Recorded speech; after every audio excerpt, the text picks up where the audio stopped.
Welcome back guys to और YouTube channel digital तैयारी। मैं चेतन पारिक फिर से एक बार आपके सामने हाजिर हूँ। गाइस अपन ने लास्ट लेक्चर्स के अंदर अपन ने एक सीरीज शुरू करी थी जिसके अंदर अपन टाइम, डिस्टेंस एंड स्पीड के क्वेश्चंस कर रहे थे। उसी सीरीज को कंटिन्यू करते हैं आज अपन। तो बिना टाइम वेस्ट किए अपन डायरेक्ट क्वेश्चंस की तरफ चलेंगे। आप भी सारे के सारे क्वेश्चंस को जो है साथ साथ में ट्राई करते रहे। क्लियर है? सबसे पहला सवाल एक बार आप पॉज करके ट्राई करें, उसके बाद यहाँ पे मैं कराता हूँ क्या करना है अपन को। कि एक ट्रेन 10 किलोमीटर की दूरी 15 मिनट में तय करती है। एक ट्रेन है 10 किलोमीटर की दूरी जो है 15 मिनट के अंदर तय कर लेती है। यह कह रहा है यदि गति को 5 किलोमीटर प्रति घंटा से कम कर दिया जाए तो समान दूरी को तय करने में कितना टाइम लगेगा। अगर स्पीड को थोड़ा कम कर दिया जाए तो उसको टाइम कितना लगेगा वो अपन को निकालना है। ठीक है, ओरिजिनल स्पीड निकले तो सही पहले, उसके बाद अपन कम करेंगे। 5 किलोमीटर प्रति घंटा अगर कम करना है पहले ओरिजिनल स्पीड निकाल लेते हैं। तो ओरिजिनल स्पीड निकालने का फॉर्मूला क्या होता है? Distance upon time. टाइम देखो मिनट्स के अंदर दे रखा है, इसको आवर्स में चेंज करने के लिए मैं क्या करता हूँ 60 का डिवाइड लगाऊंगा और वो 60 का चला जाएगा ऊपर चला जाएगा। तो ये देखो कितना आएगा, ये 4 बार में कैंसिल आउट हो रहा है और यहाँ से कितना मिल गया 40 किलोमीटर पर आवर।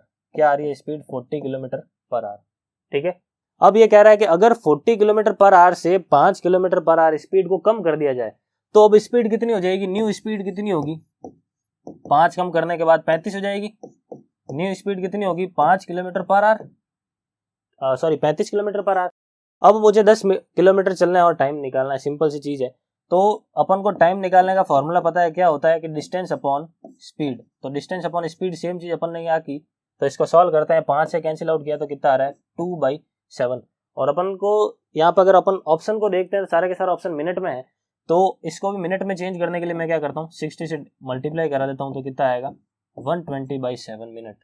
तो 120/7 मिनट यानी ऑप्शन नंबर बी जो है इस क्वेश्चन का आंसर हो गया। क्लियर है? चलते हैं नेक्स्ट सवाल की तरफ।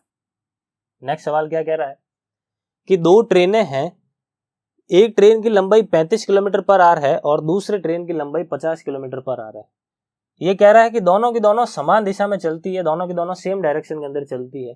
तो धीमी गति वाली ट्रेन में बैठा एक व्यक्ति तेज गति वाली ट्रेन को 12 सेकंड में पार करता है। इनडायरेक्टली सिंपल लैंग्वेज में क्वेश्चन क्या कहना चाह रहा है मैं आपको समझा देता हूँ कि धीमी ट्रेन आगे चल रही है और पीछे से एक फास्ट ट्रेन आती है। वो क्या करती है कि धीमी ट्रेन के अंदर जो आदमी बैठा था उसको क्रॉस करती है। ठीक है, तो अगर उस आदमी को पार करना है फास्ट वाली ट्रेन को, तो फास्ट वाली ट्रेन को क्या करना होगा? उसकी खुद की लंबाई पार करनी होगी। ठीक है, तो यही क्वेश्चन के अंदर पूछा है कि फास्ट वाली ट्रेन की लंबाई कितनी है। तो 12 सेकंड का टाइम लग रहा है। अगर इस टाइम को मैं स्पीड से मल्टीप्लाई करा देता हूं तो मुझे डिस्टेंस मिल जाएगी। सिंपल सी चीज है। तो बस वही चीज अपन को यहाँ पे करनी है कि 12 सेकंड मेरे पास टाइम पड़ा है, इसके अंदर मैं क्या करता हूँ आगे स्पीड से गुणा करा देता हूँ। अब स्पीड कौन सी लेंगे? तो स्पीड लेंगे अपन इनकी रिलेटिव स्पीड, क्योंकि दोनों की दोनों ट्रेन चल रही है। तो रिलेटिव स्पीड कौन सी होगी? 15 किलोमीटर पर आवर होगी। दोनों की दोनों अगर सेम डायरेक्शन में चलती है तो दोनों का डिफरेंस अपन लेते हैं। अपन को पता है तो सेम डायरेक्शन में जा रही है, दोनों का डिफरेंस कितना आएगा यहाँ पे? 15 किलोमीटर। तो यहाँ पे कितना आ गया? ये 15 किलोमीटर पर आवर। इसको मीटर पर सेकंड में चेंज करने के लिए मैंने साथ में 5 मिनट 18 से गुणा भी करवा दिया। अब इस चीज को सिंप्लीफाई करना है और अपना आंसर मिल जाएगा। देखो 6 से कट गया 3 बार में और 6 से कट रहा है ये 2 बार में, 3 से ये कट रहा है 5 बार में। 5 × 5 25 और इंटू 2 कितने हो गए? 50। यानी इस क्वेश्चन का आंसर कितना हो गया? 50 मीटर। फास्ट वाली ट्रेन की लंबाई कितनी होगी? 50 मीटर। क्लियर है? चलते हैं नेक्स्ट सवाल की तरफ। नेक्स्ट सवाल क्या कह रहा है? एक प्लेटफॉर्म पर खड़े होकर राम यह पाता है कि एक ट्रेन उसको पार करने में 5 सेकंड का टाइम लेती है। एक ट्रेन आती है और उसको 5 सेकंड में पार कर लेती है। समान लंबाई वाली दूसरी ट्रेन उसको 7 सेकंड में पार करती है। ठीक है, तो आगे क्वेश्चन कह रहा है कि अगर दोनों की दोनों ट्रेन एक दूसरे को पार करती है तो कितना टाइम लगेगा। अपन इस क्वेश्चन के अंदर बिल्कुल बेसिक वाली जो अप्रोच होती है वो यूज करते हैं। सिंपल सी जो अप्रोच है क्या होती है, मान लेता हूं कि देखो दोनों ट्रेन की लंबाई अपन को इक्वल दे रखी है, सेम दे रखी है। तो मैं क्या करता हूं दोनों की लंबाई को L या फिर X मान लेता हूं। दोनों की लंबाई को X मान लिया, मान लो। ठीक है, तो अगर वो पहली ट्रेन राम को 5 सेकंड में पार करती है तो पहली ट्रेन की स्पीड कितनी आएगी? उसकी खुद की लेंथ यानी x डिवाइडेड बाय टाइम, जितना टाइम उसने लिया है। ठीक है, सिमिलरली दूसरे ट्रेन की स्पीड कितनी आएगी? तो दूसरे ट्रेन अगर राम को पार कर रही है मतलब खुद की लंबाई पार कर रही है, और खुद की लंबाई उसकी कितनी है? जितनी पहले की थी, मतलब x ही है। और कितना टाइम ले रही है? 7 सेकंड का टाइम ले रही है। ठीक है, तो ये क्वेश्चन कह रहा है कि अगर ट्रेन एक दूसरे को पार करती है तो कितना टाइम लेगी। मतलब अपन को जो क्या निकालना है? टाइम निकालना है। और टाइम का फॉर्मूला अपन को पता है क्या होता है कि डिस्टेंस अपॉन स्पीड। तो डिस्टेंस, अब जब दो ट्रेन एक दूसरे को पार करती है मतलब दोनों की जो लेंथ है वो ऐड हो जाएगी, क्योंकि अगर एक दूसरे को पार करना है तो एक दूसरे को आपस में खुद की लंबाई के साथ साथ दूसरे वाले की लंबाई पार करनी पड़ेगी। मतलब मैं क्या करता हूँ, फाइनली दोनों की जो डिस्टेंस है, लेंथ है, दोनों को मैं क्या कर देता हूँ, ऐड कर देता हूँ। तो दोनों x है, तो कुल मिला के डिस्टेंस कितनी ट्रेवल करनी है, 2x ट्रेवल करनी है। ठीक है, और अपन में क्या लिख देंगे, स्पीड लिख देंगे। दोनों की दोनों ट्रेन अगर अपोजिट डायरेक्शन में आ रही है तो स्पीड क्या होगी, ऐड होगी जब अपोजिट डायरेक्शन में आती है। अपन को दोनों की स्पीड पता है, तो मैं क्या करता हूँ, दोनों की रिलेटिव स्पीड निकालने के लिए x/5 और x/7 को ऐड कर देता हूँ। अब देखो इनडायरेक्टली हुआ क्या कि x और x जो है सारे के सारे कैंसिल आउट हो गए। ठीक है, अब इस क्वेश्चन को करने का डायरेक्ट तरीका भी है, क्या है वो मैं बता देता हूँ। क्या करना है इस टाइप का, जब भी क्वेश्चन आ जाए कि एक ट्रेन एक व्यक्ति को पार करने में इतना समय ले रही है और दूसरी ट्रेन उसी व्यक्ति को पार करने में इतना समय ले रही है, एक दूसरे को पार करने में कितना समय लेगी, तो सिंपल सा एक तरीका ये होता है कि 2/1 अपॉन पहले का टाइम का रेसिप्रोकल और दूसरे का टाइम का रेसिप्रोकल, ये चीज करनी है। तो वही चीज यहाँ से ये फाइनल रिजल्ट जो है यहीं से बन के आया है, इसलिए मैं आपको बेसिक अप्रोच से करा रहा था। अब इस चीज को सिंप्लीफाई करते हैं तो कितना आएगा, देखो 2, यहाँ पे कितना आ रहा है, देखो 35 एलसीएम, और यहाँ पे आएगा 7 + 5, ये 35 जब ऊपर चला जाएगा तो कितना हो जाएगा 70, कितना हो जाएगा 70, और नीचे 7 और 5 कितने हो गए 12, यानी ये कितना हो गया, देखो 35/6, यानी 5 सही 5/6 ऑप्शन में नहीं है क्या, ऑप्शन में नहीं है मतलब कोई मिस्टेक है, अगेन चेक करते हैं। 2 हो गया 1/5 और 1/7, 35 एलसीएम आ गया, 35 ऊपर चला गया 70 हो गया, और 5 12 हो गए, 35/6 यानी 6 बार में चला गया 5/6 नहीं है, मतलब मेरे हिसाब से यहाँ पे 7 की जगह 6 ही होगा ऑप्शन में, या फिर अगर कोई छोटी मोटी कैलकुलेशन मिस्टेक है तो आप चेक कर लें, कमेंट बॉक्स में लिख के बता दें अगर ओरिजिनल आंसर आपके आया है, नहीं तो मुझे लग रहा है कि ये 7 की जगह 6 होगा। क्लियर है, कॉन्सेप्ट आपको आई होप बिल्कुल ढंग से समझ में आ गया होगा क्या करना है। चलते हैं अपन बिना टाइम वेस्ट किए नेक्स्ट सवाल की तरफ। नेक्स्ट सवाल क्या कह रहा है कि प्रत्येक 150 मीटर लंबाई की साथ दो ट्रेन समांतर ट्रैक पर विपरीत डायरेक्शन में चल रही है। दो ट्रेन है, दोनों की लंबाई अपन को 150 मीटर दे रखी है, दोनों की दोनों पैरेलल ट्रैक्स पर अपोजिट डायरेक्शन के अंदर चल रही है। यह कह रहा है कि एक ट्रेन 76 किलोमीटर/आवर की स्पीड से चल रही है, वे एक दूसरे को पार करने में 5 सेकंड का टाइम लेती है, तो दूसरे ट्रेन की स्पीड ज्ञात करो। तो सिंपल सी चीज है, ट्रेन फिर से देखो दोनों की दोनों ट्रेन जो अपोजिट डायरेक्शन के अंदर अगर चल रही है तो अपन को क्या करना पड़ेगा, रिलेटिव स्पीड निकालने के लिए स्पीड को ऐड करना पड़ेगा। तो देखो स्पीड को जब ऐड करते हैं तो कितना आएगा, एक तो आएगा 76 plus speed of second train जो कि अपन को निकालना है, ये यहाँ से क्या मिल गई अपन को, रिलेटिव स्पीड मिल गई। ठीक है, अब अगर दोनों ट्रेन एक दूसरे को क्रॉस करती है मतलब दोनों की लंबाई एक दूसरे को पार करेगी, मतलब 150 और 150 कुल मिला के उनको कितनी दूरी पार करनी पड़ेगी, 300 मीटर की दूरी पार करनी पड़ेगी। और ये 300 मीटर है, सारे के सारे आंसर जो है किलोमीटर/आवर में है, तो मैं क्या करता हूँ इस मीटर को चेंज करने के लिए 1000 से यहाँ पे डिवाइड करा देता हूँ एक बार के लिए। ठीक है, उसके बाद आगे क्या कह रहा है कि 5 सेकंड का टाइम लगता है, 5 सेकंड का टाइम लगता है, तो यहाँ पे मैं क्या करता हूँ टाइम से डिवाइड लगा दूं, टाइम से डिवाइड लगा दो, और फिर से देखो सेकंड है उसको मैं आर में चेंज करूंगा, तो फिर से देखो 3600 से डिवाइड करूंगा, 3600 ऊपर चला जाएगा।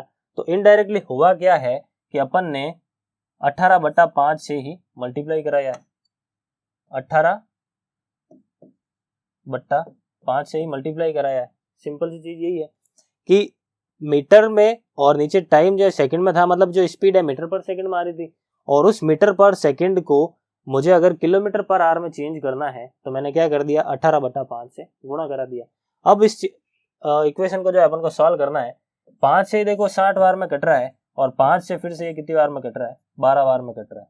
ठीक है, 18 दूना कितना हो गया 36, और 3 चला गया, 18 और 3 कितना हो गए 21। ठीक है, तो S2 कितना मिलेगा, 216 माइनस 76 इस क्वेश्चन का आंसर हो जाएगा। तो 76 जब अपन इसमें से माइनस करते हैं तो कितना मिल जाएगा, 140, कितना मिल जाएगा 140, तो अपना आंसर कितना हो जाएगा, ऑप्शन नंबर डी। क्लियर है, तो आई होप आपको सारे के सारे क्वेश्चन समझ में आ रहे हैं और साथ साथ में आप खुद भी ट्राई कर रहे हैं। ठीक है, चलते हैं नेक्स्ट सवाल की तरफ। नेक्स्ट सवाल क्या कह रहा है 60 किलोमीटर प्रति घंटा की औसत गति के साथ एक ट्रेन अपने गंतव्य पर एकदम टाइम पर पहुंचती है। अगर वो 60 की स्पीड से चलती है तो एग्जैक्ट टाइमिंग पर पहुंचती है। यदि वह अपनी स्पीड 45 किलोमीटर प्रति घंटा कर दे, मतलब अपनी स्पीड को उसने क्या कर दिया, 15 किलोमीटर कम कर दिया, ठीक है, तो ये क्या कह रहा है कि 10 मिनट की देरी हो जाती है, तो 10 मिनट जो है ज्यादा लग जाता है, ठीक है। तो ये कह रहा है कि कुल यात्रा कितनी है। एक इसका बेसिक फॉर्मूला होता है, अगर आपने कहीं पढ़ा है, अगर नहीं पढ़ा है तो मैं आपको बता देता हूँ यहाँ पे क्या होता है फॉर्मूला, कि अगर आपको डिस्टेंस निकालनी है तो डिस्टेंस का एक फॉर्मूला होता है original speed into new speed, ठीक है। न्यू स्पीड कैसे मिलती है, जो आप ओरिजिनल स्पीड के अंदर चेंज करते हो, प्लस या माइनस करते हो, ठीक है। और अपॉन में भी क्या करना है, चेंज इन स्पीड करना है, और इनटू क्या करना है, चेंज इन टाइम। ये फॉर्मूला आपको रटने की बिल्कुल भी जरूरत नहीं है, इसको डायरेक्ट अप्लाई कैसे करना है अपन तो वही चीज देखेंगे, डायरेक्ट अप्लाई कैसे करना है, ठीक है।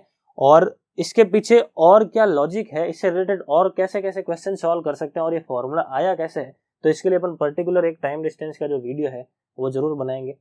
फिलहाल अपन इस क्वेश्चन को सॉल्व करते हैं और डायरेक्ट अप्लाई करते हैं। देखो मुझे डिस्टेंस निकालनी है, तो ओरिजिनल स्पीड कितनी है, 60 है, ओरिजिनल स्पीड मैंने यहाँ पे लिख दिया 60, और न्यू स्पीड कितनी है, 45 है। ये 45 कैसे आया, 15 का चेंज करने पर, नीचे अपन क्या लिखते हैं, 15 किलोमीटर पर आवर चेंज लिखते हैं, ठीक है। तो original speed into original speed में आपने क्या चेंजेस किया है वो लिखना है, और चेंज करने के बाद क्या नई स्पीड बनी है वो फिलहाल यहाँ पे लिखनी है, और चेंज को जो है नीचे लिखना है। और यहाँ पे जो टाइम आ रहा है, टाइम में अपन क्या लिखेंगे, चेंज इन टाइम। 10 मिनट की देरी हो रही है, 10 मिनट को आवर्स में चेंज करने के लिए 60 से डिवाइड लगा दिया। देखो 60 से 60 कैंसिल आउट हो गया, 15 से ये 3 बार में कैंसिल आउट हो गया, 3 इंटू 10 कितना हो गया, 30, यानी इस क्वेश्चन का आंसर कितना आ गया, 30 किलोमीटर। यानी कुल यात्रा कितनी करनी थी, 30 किलोमीटर की जो है कुल यात्रा करनी थी। चलते हैं नेक्स्ट सवाल की तरफ। नेक्स्ट सवाल क्या कह रहा है, नेक्स्ट सवाल देखिए, दो ट्रेन हैं एक्स और जेड स्टेशन से शुरू होती है, एक दूसरे की और क्रमशः 75 और 72 की स्पीड से चलती है, ठीक है। ये कह रहा है कि उनकी मुलाकात के समय दूसरी ट्रेन जो है 12 किलोमीटर से ज्यादा चल चुकी है, ठीक है। तो ये कह रहा है कि ए और बी के बीच की कुल दूरी कितनी है। यहाँ पे देखना ध्यान से, डायग्राम की हेल्प से समझना इस चीज को, कि मान लो दो स्टेशन है मेरे पास, एक है एक्स और एक है जेड, दो स्टेशन है, ठीक है। स्टेशन एक्स से एक ट्रेन रवाना हुई है, ए मान लेता हूं 75 की स्पीड से, ठीक है। और स्टेशन बी से स्टेशन जेड से एक ट्रेन रवाना हुई है बी, ठीक है। वो जो है 72 किलोमीटर पर आवर की स्पीड से इसकी तरफ रवाना हुई है, दोनों एक दूसरे की ओर रवाना हुई है, ठीक है। तो ये कह रहा है कि जब ये मिलती है, देखो यहाँ पे कहीं पे मिलेगी ये चीज, मान लेता हूं मैं यहाँ पे कहीं पे मिलेगी, तो ये कह रहा है कि जब वो मिलती है तो पता चलता है कि एक ट्रेन जो है दूसरे की तुलना में 12 किलोमीटर ज्यादा तय कर चुकी है। 12 किलोमीटर ज्यादा कौन तय करेगा, ये वाली ट्रेन ही तय करेगी 12 किलोमीटर ज्यादा, क्योंकि इसकी जो स्पीड है वो ज्यादा है। मतलब अगर यहां से लेके यहां तक की स्पीड अगर x है, तो ये यहां से लेके यहां तक की स्पीड कितनी होगी, x प्लस 12 होगी या नहीं होगी। अगर ये x है तो ये कितनी होगी, x प्लस 12 होगी। अब दोनों की दोनों ट्रेन अपन को पता है साथ में रवाना हुई है, तो जब वो मिलती है तो मिलने तक दोनों की दोनों ट्रेन इक्वल टाइम तक चली है।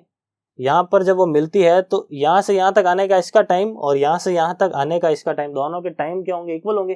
तो वही चीज अपन यहाँ पे करना है कि टाइम टेकन बाई ए, उसको अपन को इक्वेट कराना है टाइम टेकन बाई बी से। अब टाइम जो है सिंपल सी चीज है, टाइम निकालने का फॉर्मूला क्या होगा, डिस्टेंस अपॉन स्पीड। तो जो डिस्टेंस है कितनी है इसकी, x प्लस 12 अपॉन स्पीड कितना है 75। सिमिलरली इसकी डिस्टेंस कितनी है x, और इसका टाइम कितना है, इसकी स्पीड कितनी है 72। क्लियर है। अब इस चीज को सॉल्व करना है अपन डायरेक्ट, इसको अगर कैंसिल आउट करते हैं, कुछ कटता है तो देखो 3 से ये जो है कट रहा है 24 बार में, और 3 से ये कट रहा है 25 बार में। ये 24 जब इधर जाएगा तो कितना होएगा 24x, ठीक है। और 12 इंटू 24 जब मुझे करना है तो 12 इंटू 4 48, और 4 चला गया, 12 इंटू 2 24 और 4 कितना होगा 28, यानी 288, और ये 25 इधर चला जाएगा तो कितना हो जाएगा 25x। क्लियर है। अब ये जो 24x है उधर चला जाएगा तो कितना हो जाएगा, एक कैंसिल, एक कम हो जाएगा, 24x उधर जाएगा तो वो कितना हो जाएगा 1x, और 1x की वैल्यू कितनी आ रही है 288। 1x की वैल्यू कितनी आ रही है फाइनली 288। अब अगर 1x 288 है तो ये कितना होगा, देखो ये 288 है तो ये इसमें 12 जोड़ने पर ये चीज मिलेगी, इसमें अगर 12 जोड़ते हैं तो कितना आ रहा है, ये 300। टोटल डिस्टेंस कितनी हो गई, 300 और 288 कितना हो गया, 588। क्लियर है। तो इस क्वेश्चन का आंसर कितना हो गया, 588 किलोमीटर। तो आई होप सारे के सारे क्वेश्चन आपको समझ में आए होंगे और सारे के सारे क्वेश्चन आपने साथ साथ ट्राई किए होंगे।